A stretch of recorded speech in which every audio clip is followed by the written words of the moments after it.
Alright, morning guys, it's Jeff. I'm back again. About a week now since I've made a video. Wasn't planning on making one today actually, but kind of come across something from a couple of days ago, and it's been some events this week that I thought I'd just talk about. And start off, obviously, this thing with Donald Trump and him banning trans people from serving in the US military. Now, I think it's an absolutely ridiculous decision. I don't get why anyone being trans or, anyone being LGBT of any kind makes them any less qualified to serve in the military. I just do not get this argument at all. I just think it's a horrible transphobic attack. In the last few days, I've sort of heard some of the old arguments about whether gay people should be allowed to serve in the military or not coming up. I mean, I thought we were past this nonsense. It really did. I've always brought this up whenever this argument about whether gay people or trans people, or whatever, or should be allowed to serve in the military. Now, one of my favourite examples I always love to bring up is ancient Sparta. Now, anyone's read anything about the Spartans or whatever, I mean, these are the biggest, these were probably the most badass bloody soldiers to in history ever. They had a training regime that probably most would make most modern special forces soldiers cry for their mothers. It was that brutal, that discipline. Yet one thing about the Spartans was that they actively encouraged homosexuality amongst their amongst their soldiers. They actually thought it was like a bonding thing. They viewed it that way. It was very much encouraged, and given giving sort of reputation from the Spartans, some ancient history or so on, and when they the 300 and so on, which fought off fought a entire Persian army to a standstill before eventually they were killed. But they Thermopylae, but it was one of the great last stands in history. But yet it's no one's bothered about that. No one was bothered about whether any of them were gay then, were they? Let's be honest. It's it's just a ridiculous argument. It really is a ridiculous argument. And I mean I'm certainly not going to hold ancient Sparta up as some sort of model society or whatever. I mean, there's a lot about ancient Sparta that would be a blooming fascist wet dream. I've got to be as well. But I do like to bring that example up whenever this argument kind of comes up, because if like several thousand years ago, some of the Greeks figured out that this wasn't an issue, I don't understand why we can't today. But so that was my thoughts on this. To me it makes no difference whatsoever. It does not make anyone less qualified to serve and so on. And there are people in militaries around the world that sort of would tend to agree with that as well, which is what leads me on to what's probably going to be the main topic of this video. Now, and that is as Rear Admiral Alex Burton, who's of the British Royal Navy, and he's commander of the United Kingdom Maritime Forces, as well as Royal Navy LGBT champion. He's tweeted, he's saying that he sent out a tweet sort of saying, that I'm so glad we're not going this way. He's really sort of saying we're not going that way in Britain. I'm very glad of that. Well, this tweet provoked the ire of a columnist from the Daily Mail named Richard Littlejohn. Now, I'm going to go and maybe go, not really going to go through all of Richard Littlejohn's history, but I'll just will say, anyone's familiar with him, Richard Littlejohn to me is just the epitome of a bully. He's just a nasty, person. He seems to be, if you're not, you know, if you're not in this sort of group that's white, heterosexual, male, and probably conservative, he's got no time for you whatsoever. And he just comes across as a guy with a massive chip on his shoulder and just writes the most obnoxious stuff. Well, this single tweet from Admiral Burton provoked a 1,500 word piece, which Richard Littlejohn wrote in his column on Friday, 28th of July. He just wrote this whole thing, and it's some of the it's just some of this real, going back to some real old gay stereotypes and so on. You know, saying he couldn't help thinking of the alter egos of Kenneth Williams and Hugh Paddock and Round the Horn and so on, when he thinks of Burton, and then he's starting the old, "Oh, hello, sailor, or was that the Navy lark?" It's ridiculous. It's just, why?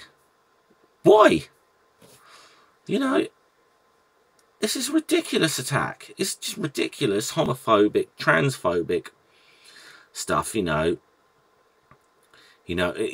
actually quips in this book, and I'm going to put one quote here. He says, "There's also no mention of a boat called HMS Biter," and this is a little thing for homophobic slur, pillow biter. It's just, I don't know what is wrong with this guy. I don't know what. I wonder if he was bullied as a child or something. I don't know. But Richard Littlejohn's just grown up to be this arch bully.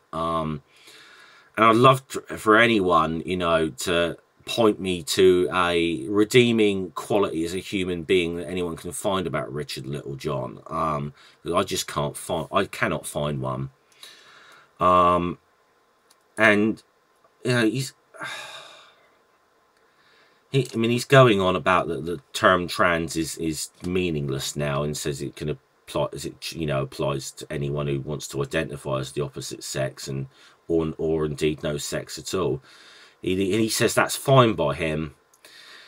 Okay, really, if it's fine by you, why bother to write this piece? And there's another thing I'm going to come on to in a minute of Richard Littlejohn's history with trans people. So, I'm going to come on to this in a minute. But he's just trying to make out that this is this admiral, well, he's wasting time tweeting about this, and what, the Royal Navy's wasting time worrying about diversity now that they're not actually concerned about the real problems and so on, with defence and so on. That they should shut up about diversity and get on with defending the country. That's kind of his argument. I doubt very seriously that the Royal Navy is not, taking defence seriously. I really doubt that somehow. I'm no big lover of the military as such, but I do actually come from a family where my mum was a member of the Wrens. My dad was in the Royal Navy, and his dad before him actually was also in the Royal Navy. So I've got that bit of a background with this, and I can guarantee you that that the Royal Navy is will be taking its job seriously or whatever. I could get into a whole argument about what the military is and whose interests it serves and so on. But this isn't the platform for that. But let's get back to Mr. Littlejohn, shall we? Okay, he says he's got no issue with trans people or anything. Now, I'll refer him back to 2012. He wrote a column for the Daily Mail again. you know, that great bastion of, you know, balanced reporting, you know, going back to the 1930s. Sorry, that's a little Stuart Lee joke I just nicked there, but he outed a transgender school teacher called Lucy Meadows, insisting that trans people should not be permitted in classrooms, you know. So he obviously does have a problem with trans people. I mean, Lucy Meadows did complain to the, you know, the press watchdog about Richard Littlejohn's column. You know, obviously nothing was really done about him. He's still going on with his vitriol. And, you know, it was just a few months after this that Lucy Meadows actually committed suicide. And, you know, I don't know the full story, but I think, you know, the fact that she was treated this way or whatever, this could not have helped her. This could not have helped her, you know.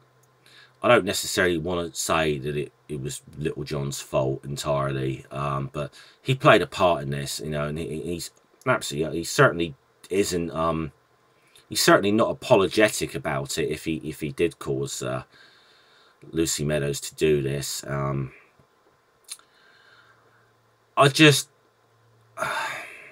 I'm struggling now because I kind of want to get through this without cussing or anything, but it's getting difficult because I have, you know, I have such an issue with this person. Richard Littlejohn, you're nothing but a bully. You're just a bully, and you're heartless. I couldn't imagine, you know, going through life as full of hate as you seem to be. And, you know, what, you know, I mean, it's quite sickening in the fact that, I mean, you know, I suppose it is the Daily Mail, but, you know, and they're a notoriously right-wing newspaper, but I don't know why anyone employs this guy anymore. I really don't. He's just, but I just hate to go through life, though, with being that bitter at everything as Richard Littlejohn appears to be. He, you know, he's just, like I said, he's a bully. He's insensitive. He seems to look down on. He just looks down on any sort of other group of people, you know, like I said, that are not white, heterosexual, male, Tory, and probably have money. He just looks down on them. And he's just got a long history of just writing bile. And yeah, I'm sorry, I'm not going to get through this. Basically, Richard Littlejohn, fuck you. Right, that's all I've got to say. All right, see you later, guys. Salute.